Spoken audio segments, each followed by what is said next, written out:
morning. It is a very chilly Monday, January 2nd, 2019. So Happy New Year. It's a new year, you know. Yay. I don't know about you. I don't make New Year's resolutions just because 90% of them are not held anyway. So I don't do like New Year's goals, or I don't do any of that. I just do day by day. So, you know, the only thing that I have this year is to, you know, try and get financially back into shape, because my finances are out of whack. They are just crazy. So that's the whole point of getting a second job, is to regain control of that.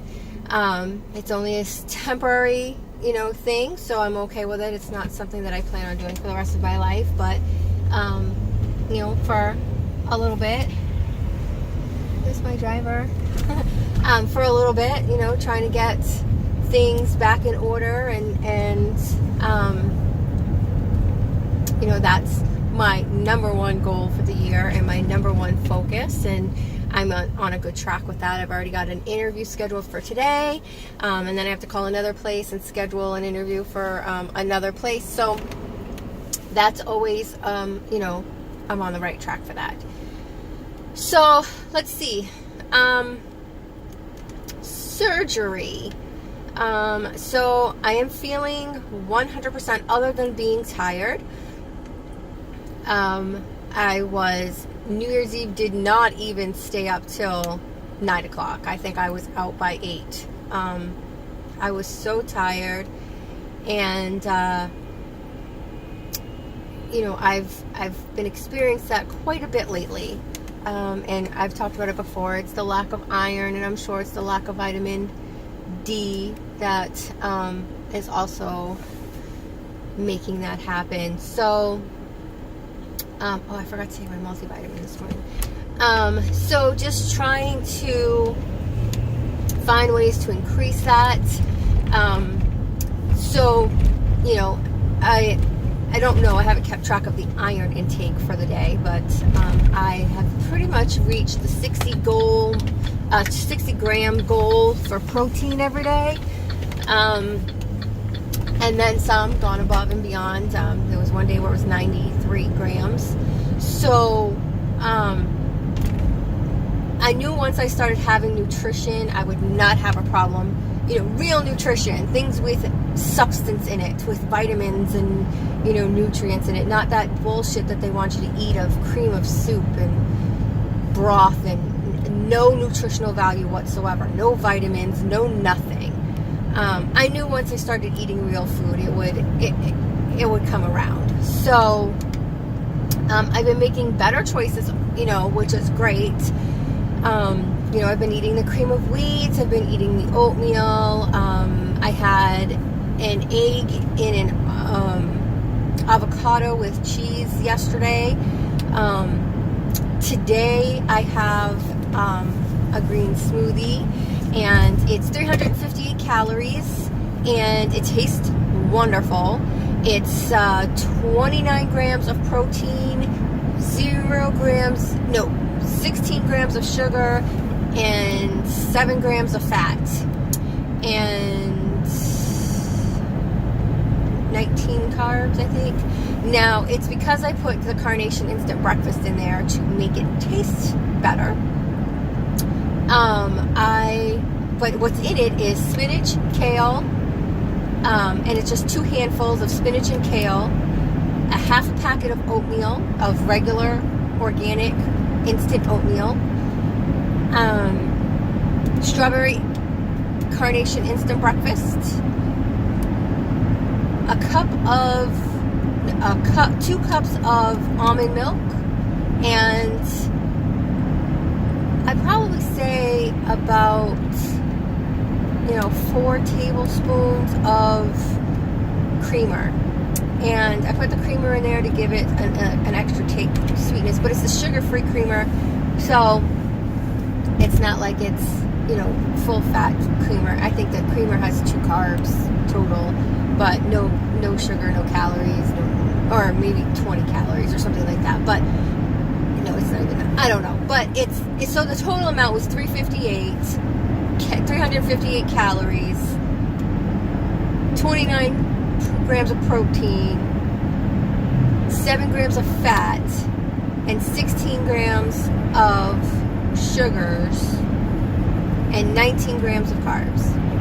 Now, I know that's a little high because of the sugar, but that's because of the Carnation Instant Breakfast. If I would have thought about it before, I wouldn't have used the Carnation Instant Breakfast. I would have just used the creamer, but I didn't think about it beforehand. It still came out great, and I got the extra protein Carnation Instant Breakfast, so it gave me 9 extra carbs in there. 9 extra grams of protein. Yes, it did up the sugar, but 358 calories isn't all that bad for, for a breakfast. And it's a healthy breakfast, mind you. It's not a bad breakfast. So, making better choices. That's where, where I'm at. So I wanted something. I wanted a shake. I wanted to do something that I knew was going to fill me up, which it did, of course. I didn't even finish half of it, and I'm full. But I'm going to bring it with me and finish it. And it may take me until 10 o'clock this morning to finish, but I'm going to finish it. And then I brought my water, of course. I freeze a half a cup of water. Well, not a half a cup.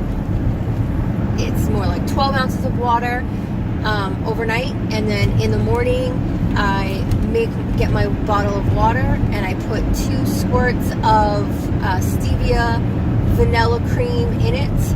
And then when I get to work, I put the water in it. The frozen water starts to melt, which keeps my water cold all day long.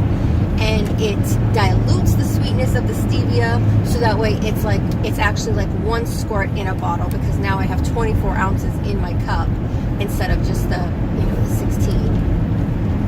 And so I drink that all day, and I was doing really, really well with that at work. I have to learn to do better at home with drinking, but at work I was doing really, really better. On Monday, I finished my whole cup before the end of the day. So that means I had 24 ounces of liquids in me.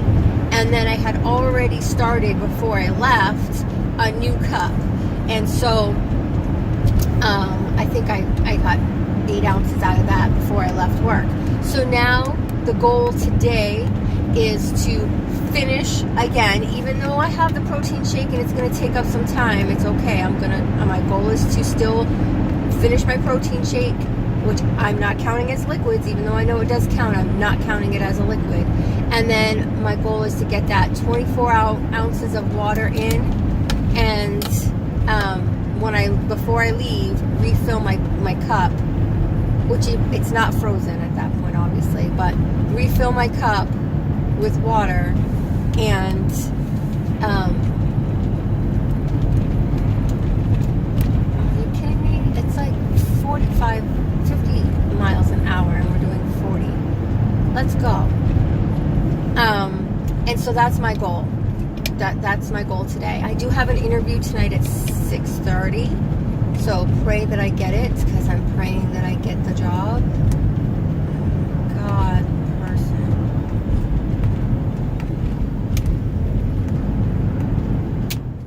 I understand there's ice on the road, but we don't have to slow down to 30 miles an hour. This is just ridiculous.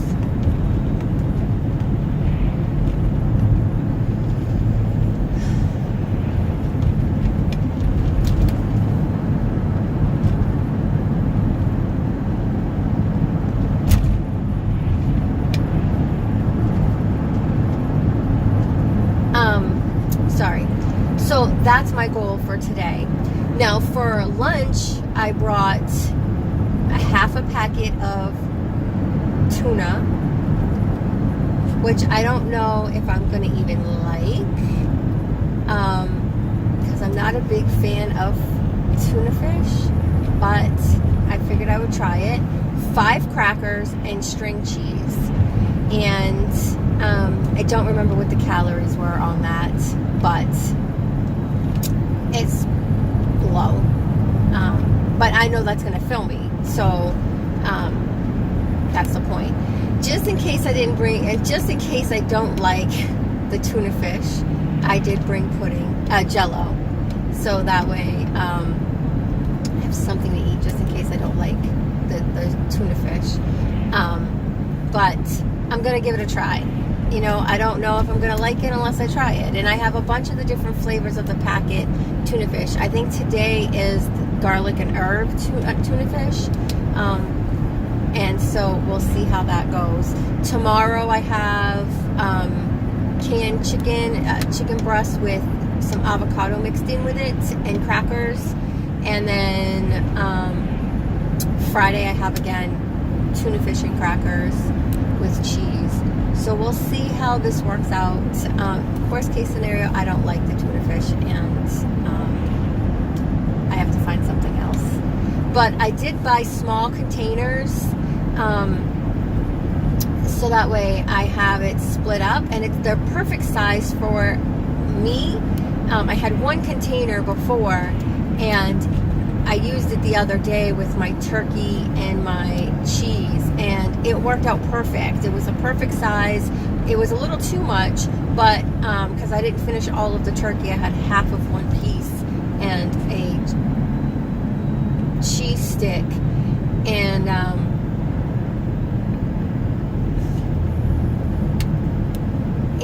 so it was fine. But I mean, that's not a big deal.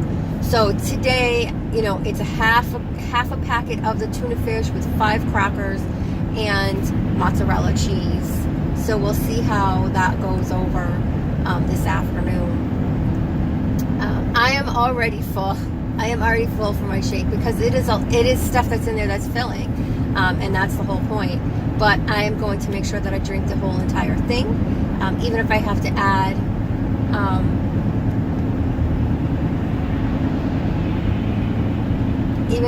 add ice to it to keep it cold, it's what I will do.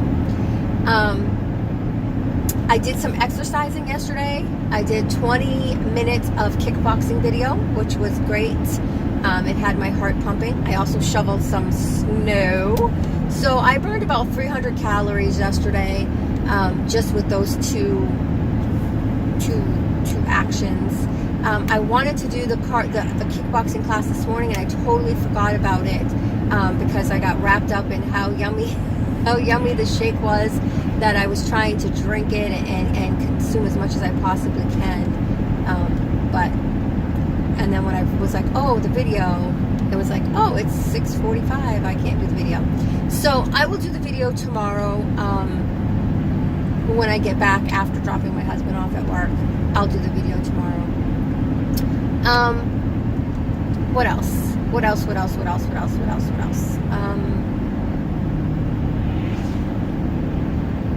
That's really about it. I do want to talk a little bit about friends and family, well, really kids.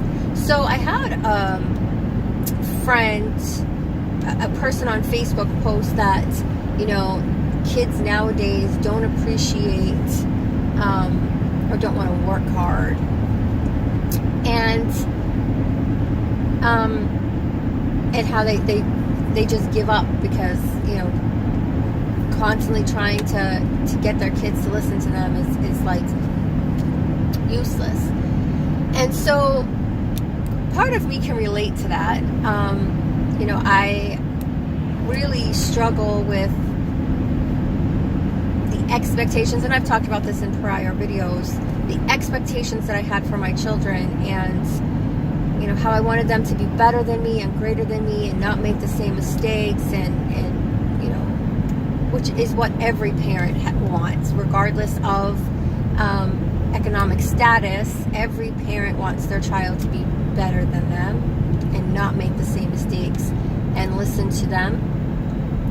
But we have to remember that we raise our children, and while raising those children, You provide them with examples of what to do, examples of what not to do.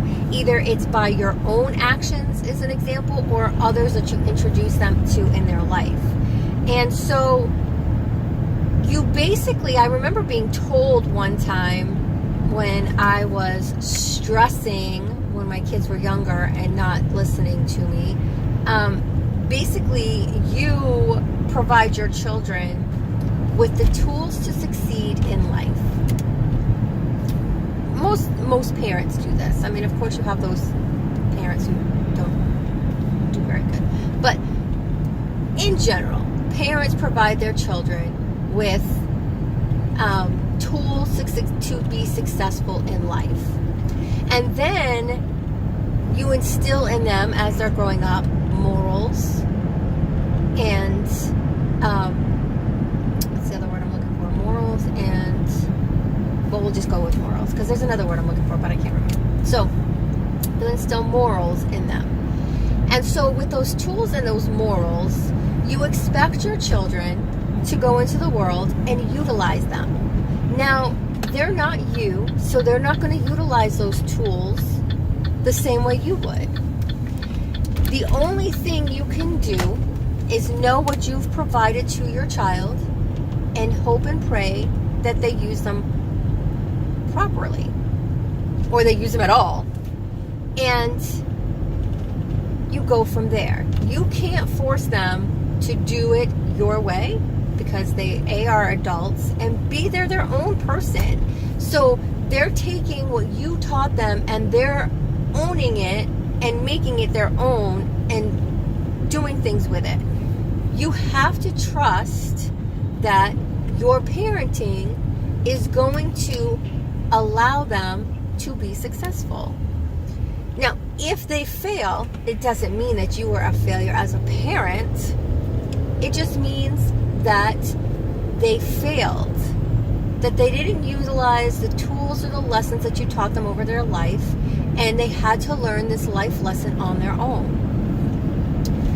There's nothing wrong with that. Now, as a mom, I can't speak as a dad because I'm not a dad. As a mom, seeing your child fail is the most heart-wrenching thing in the entire world. And not coming in and swooping them up and fixing their problem is the hardest thing in the world, because you've done it their whole entire life. Now, we have to remember that you provide them with this information, with these tools, and it's up to them to use them. Then it's up to them, if they don't, to come to you and get that encouragement to get back out there and do it again. That is being a parent. Not fixing their problem for them all the time, not ditching them when times get hard, not abandoning them, none of that. Being a successful parent to a child, an adult, whatever, is allowing them to take life lessons, take those hits, and then come to you and get the encouragement to go back out there. Not rely on you to fix their problem, to come to you and go back out there. Now, my problem as a parent is I am a fixer. Not just as a parent, as a person. I am a fixer. I fix people's problems. I find solutions and answers. And so it is very hard to cut that off for my children, or for anybody that I love, or anybody that I care about, even a friend. It's very hard. And I'm getting better at it, but it's still hard. So, I just want everybody to remember that parenting is not easy. And especially when you don't have anybody to go by. But you have to allow your children to be their own selves. You cannot expect them to do things the way you did it. Even if you tell them a story and show them by example of what not to do, what happens if you do something wrong, even if you provide that as an example, you cannot expect your children to do things your way because they are different individuals. Plain and simple. So I'm going to end it there. And so you know what I say, the best investment you can make is an investment in you. What are you investing in you today? Today I'm investing in trying to get this liquid in my body. 60 ounces, damn it. 60 ounces for the day is what I'm trying to get. So you guys have a great day. And I will check in with you tomorrow. Bye-bye.